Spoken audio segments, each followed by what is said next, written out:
अविश्वास प्रस्ताव में कुछ चीजें तो ऐसी विचित्र नजर आई जो न पहले कभी सुना है, न देखा है, न कभी कल्पना की है। सबसे बड़े विपक्षी दल के नेता को बोलने की सूची में नाम ही नहीं था, लेकिन इस बार अधीर बाबू को क्या हाल हो गया। उनकी पार्टी ने उन्हें बोलने का मौका नहीं दिया। आपकी उदारता थी कि उनका समय समाप्त हो गया था, तो भी आपने उनको आज मौका दिया, लेकिन गुड़ का गोबर कैसे करना उसमें ये माहिर है। आखिर आपकी मजबूरी क्या है? क्यों अधीर बाबू को दरकिनार कर दिया गया? पता नहीं कलकत्ता से कोई फोन आया हो। सदन के नेता के नाते मैंने 2018 में उनको काम दिया था कि 2023 में आप अविश्वास प्रस्ताव लेकर, और मेरी बात मानी उन्होंने।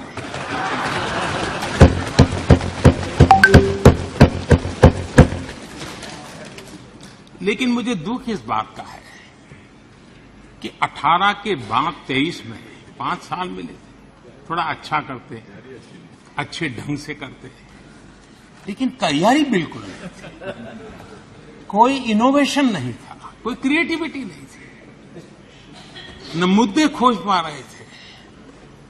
पता नहीं ये देश को इन्होंने बहुत निराश किया है। राष्ट्र चलिए कोई बात नहीं, 2028 में हम फिर से मौका देंगे।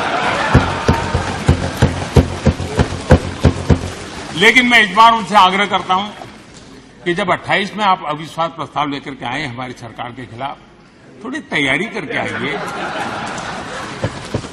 कुछ मुद्दे ढूंढ करके आइए। ऐसे क्या घिसी पिटी बातें लेकर के घूमते रहते हो? और देश की जनता को थोड़ा विश्वास इतना मेरे से कि चलो भाई आप विपक्ष के भी योग्य हो, इतना तो करो। आपने वो योग्यता भी खो दी है। मैं आशा करता हूं कि वो आप थोड़ा होमवर्क करेंगे। तू मैं और चिल्लाना, चिखना, नारेबाजी करना, उसके लिए तो 10 लोग मिल जाएंगे उनको, लेकिन थोड़ा दिमाग वाला भी काम कीजिए ना।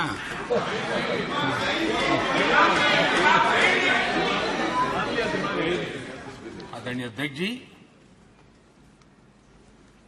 आप सबको भी मैं याद दिलाना चाहता हूं साथियों, यहां मेरे जो नॉर्थ ईस्ट के भाई हैं उनको हर चीज का पता है। जब मणिपुर में वो एक समय था, हर व्यवस्था उग्रवादी संगठनों की मर्जी से चलती थी, वो कहे वो होता था। और उस समय सरकार किसकी थी मणिपुर में? किसकी सरकार थी? जब सरकारी दफ्तरों में महात्मा गांधी की फोटो नहीं लगाने दी जाती थी, तब सरकार किसकी थी? जब मोइरांग में आजाद हिंद फौज के संग्रहालय पर नेताजी सुभाष चंद्र बोस की प्रतिमा पर बम फेंका गया, तब मणिपुर में सरकार किसकी थी?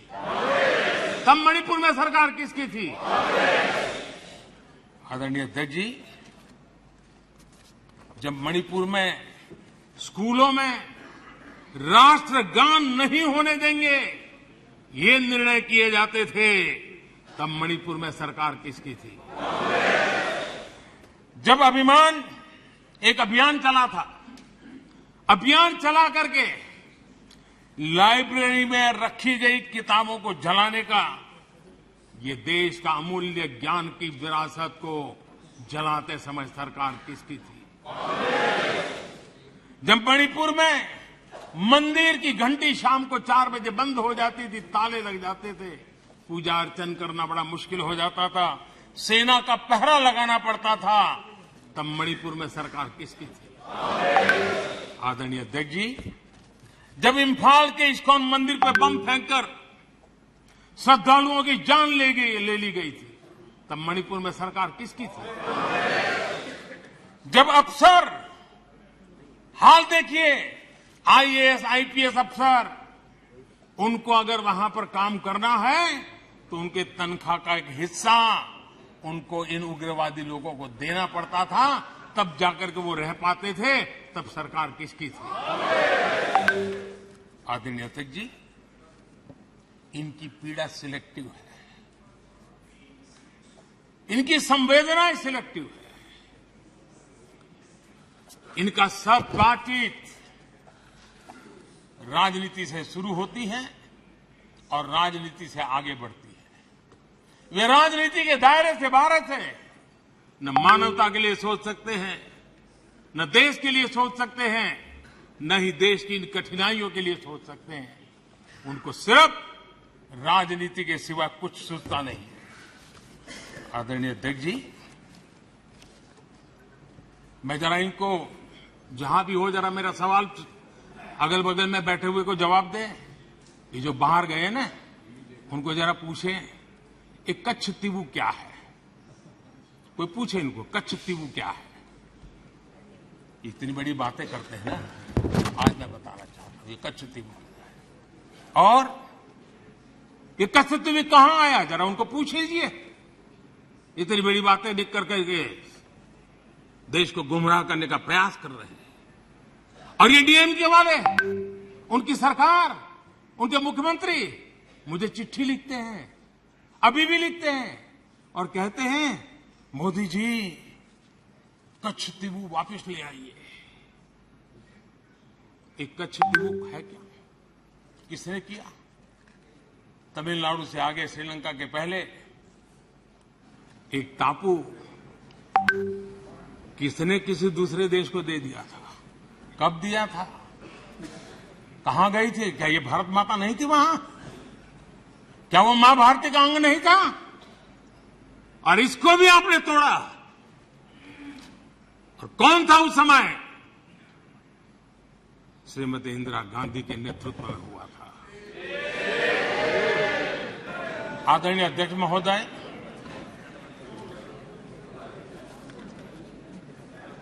कल वैसे विस्तार से अमित भाई ने बताया है।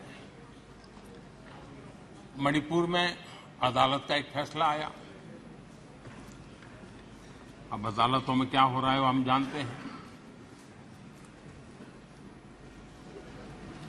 और उसके पक्ष विपक्ष में जो परिस्थितियां बनी, हिंसा का दौर शुरू हो गया और उसमें बहुत परिवारों को मुश्किल हुई। अनेकों ने अपने स्वजन भी खोए। महिलाओं के साथ गंभीर अपराध हुआ और ये अपराध अक्षम्य है और दोषियों को कड़ी से कड़ी सजा दिलवाने के लिए केंद्र सरकार, राज्य सरकार मिलकर के भरपूर प्रयास कर रही है। और मैं देश के सभी नागरिकों को आश्वस्त करना चाहता हूं कि जिस प्रकार से प्रयास चल रहे हैं, निकट भविष्य में शांति का सूरज जरूर उगेगा। मणिपुर फिर एक बार नए आत्मविश्वास के साथ आगे बढ़ेगा। मैं मणिपुर के लोगों से भी आग्रहपूर्वक कहना चाहता हूं, वहां की माताओं, बहनों, बेटियों से कहना चाहता हूं, देश आपके साथ है। ये सदन आपके साथ है। हम सब मिलकर के, कोई यहां हो या ना हो,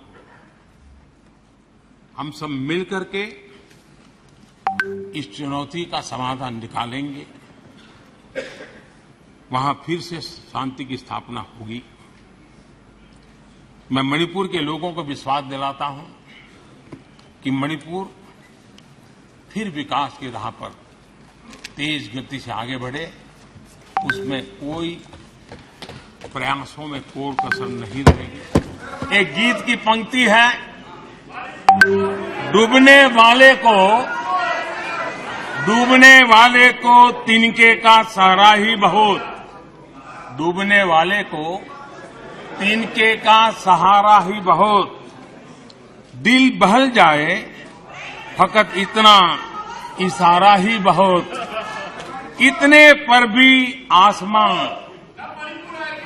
वाला गिरा दे बिजलियां, इतने पर भी आसमां वाला गिरा दे बिजलियां, कोई बतला दे जरा ये डूबता फिर क्या करे। आदरणीय अध्यक्ष जी, मैं कांग्रेस की मुसीबत समझता हूं। बरसों से एक ही फेल्ड प्रोडक्ट उसको बार बार लॉन्च करते हैं,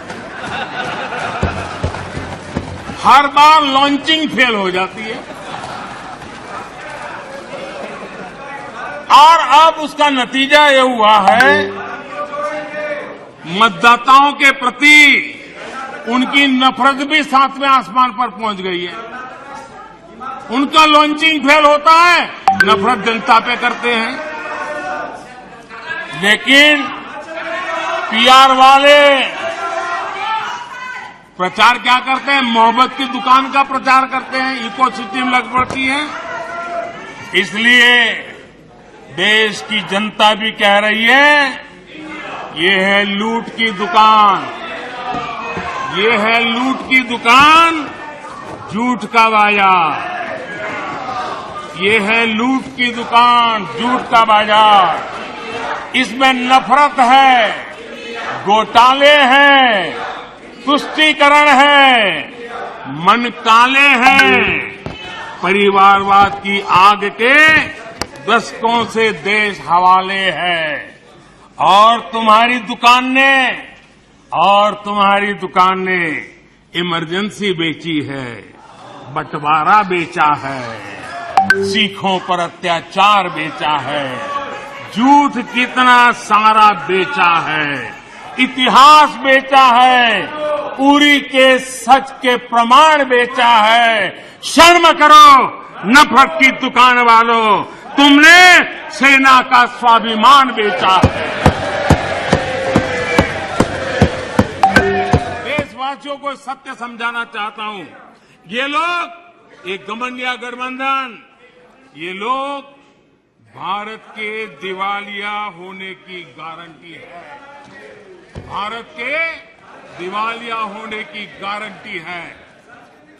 ये इकोनॉमी को डुबाने की, ये इकोनॉमी को डुबाने की, ये डबल डिजिट महंगाई की, ये डबल डिजिट महंगाई की, ये पॉलिसी पैरालिसिस की, ये पॉलिसी पैरालिसिस की, ये अस्थिरता की, ये अस्थिरता की, ये करप्शन की, ये करप्शन की, ये तुष्टीकरण की, ये तुष्टीकरण की, ये परिवारवाद की, ये परिवारवाद की, ये भारी बेरोजगारी की, ये भारी बेरोजगारी की, ये आतंक और हिंसा की, ये आतंक और हिंसा की, ये भारत को 2 शताब्दी पीछे पहुंचाने की गारंटी है।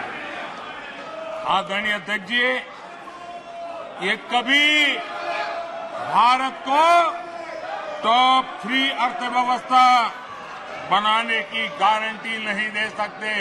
ये मोदी देश को गारंटी देता है कि मेरे तीसरे कार्यकाल में मैं हिंदुस्तान को टॉप 3 की पोजीशन में लाके रहूंगा। ये मेरा देश को गारंटी है। ये कभी भी देश को विकसित बनाने का सोच भी नहीं सकते हैं। उस दिशा में ये लोग कुछ कर भी नहीं सकते। कल यहां दिल से बात करने की बात भी कही गई थी। उनके दिमाग के हाल को तो देश लंबे समय से जानता है, लेकिन अब उनके दिल का भी पता चल गया। और अध्यक्ष जी, इनका मोदी प्रेम तो इतना जबरदस्त है जी, 24 घंटे सपने में भी उनको मोदी आता है। मोदी अगर भाषण करते समय बीच में पानी पिए तो ये कहते हैं, अगर पानी भी पिया तो ये सीना तान के कहते, देखिए मोदी को पानी पिला दिया। अगर मैं गर्मी में कड़ी धूप में भी जनता जनार्दन के दर्शन के लिए चल पड़ता हूं, कभी पसीना पोंछता हूं तो कहते हैं, देखिए मोदी को पसीना ला दिया।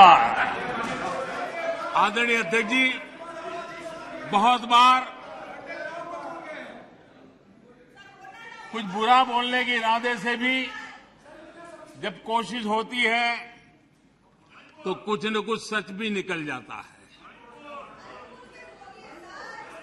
और सच में ऐसे अनुभव हम सबको है, कभी कभी सच निकल जाता है।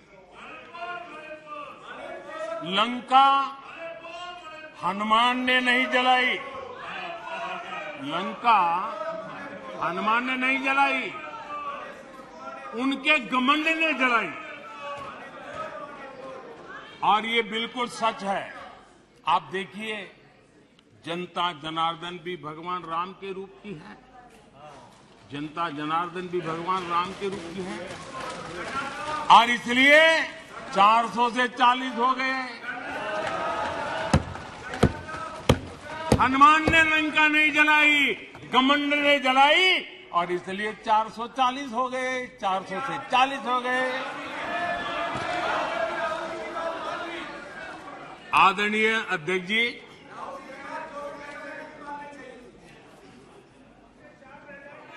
सच्चाई तो ये है, देश की जनता ने 2-2 बार 30 साल के बाद पूर्ण बहुमत की सरकार चुनी, लेकिन गरीब का बेटा यहां कैसे बैठा?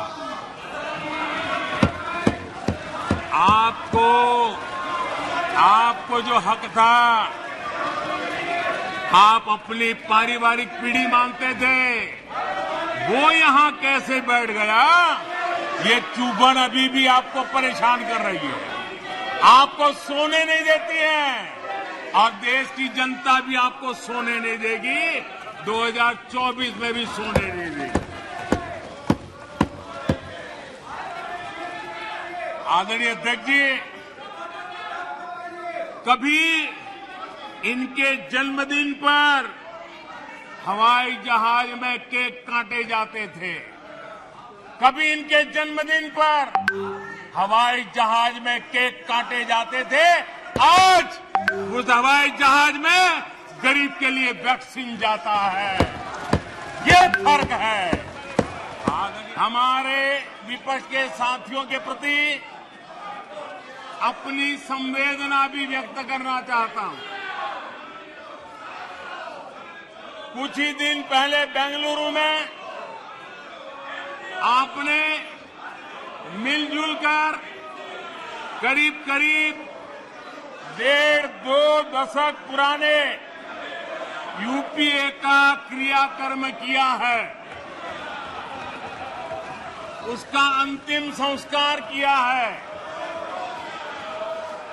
लोकतांत्रिक व्यवहार के मुताबिक मुझे तभी आपको सहानुभूति जरूर व्यक्त करनी चाहिए थी, संवेदना व्यक्त करनी चाहिए थी, लेकिन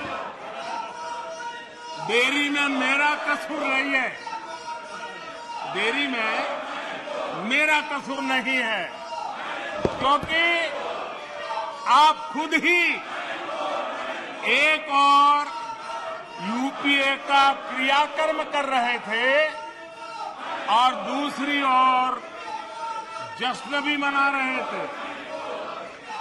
और जश्न भी किस बात का? खंडहर पर नया प्लास्टर लगाने का। आप जश्न मना रहे थे खंडहर पर नया प्लास्टर लगाने का। आप जश्न मना रहे थे खेल मशीन पर नया पेंट लगाने का, दशकों पुरानी खटारा गाड़ी को इलेक्ट्रिक व्हीकल दिखाने के लिए आपने इतना बड़ा मजमा लगाया था।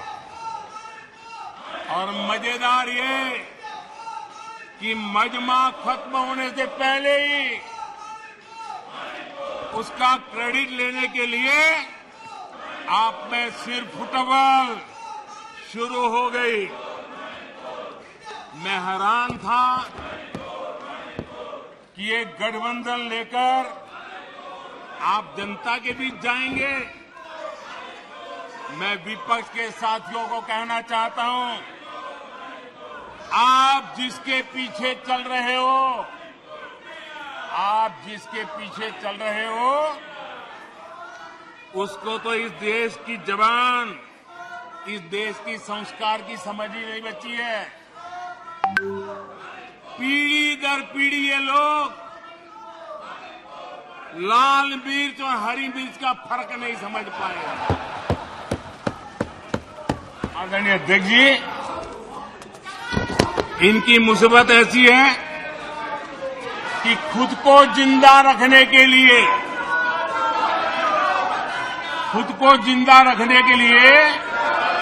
इनको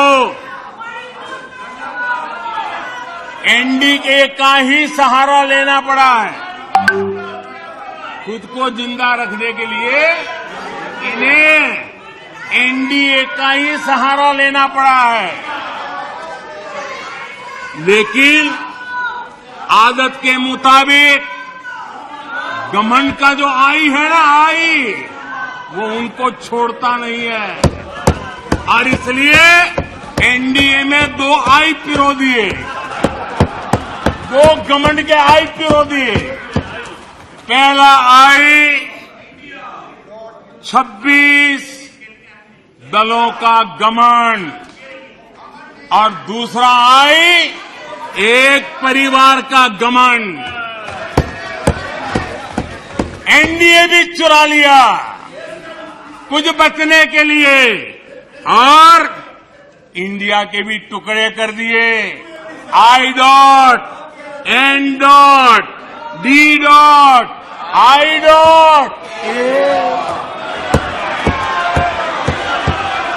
आदरणीय अध्यक्ष जी,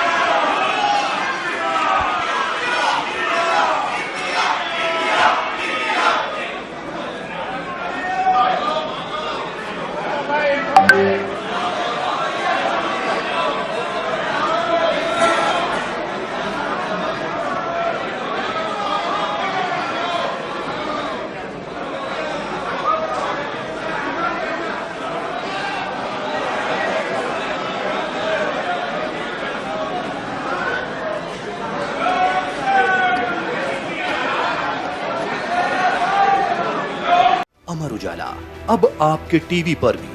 अपने स्मार्ट टीवी पर YouTube पर सर्च करें अमर उजाला, चैनल सब्सक्राइब करें और देखें ताजा खबरें, वो भी HD क्वालिटी में। और हाँ, बेल आइकन दबाना ना भूलें ताकि हर खबर हो आपके घर। अमर उजाला, निष्पक्ष, निर्भीक,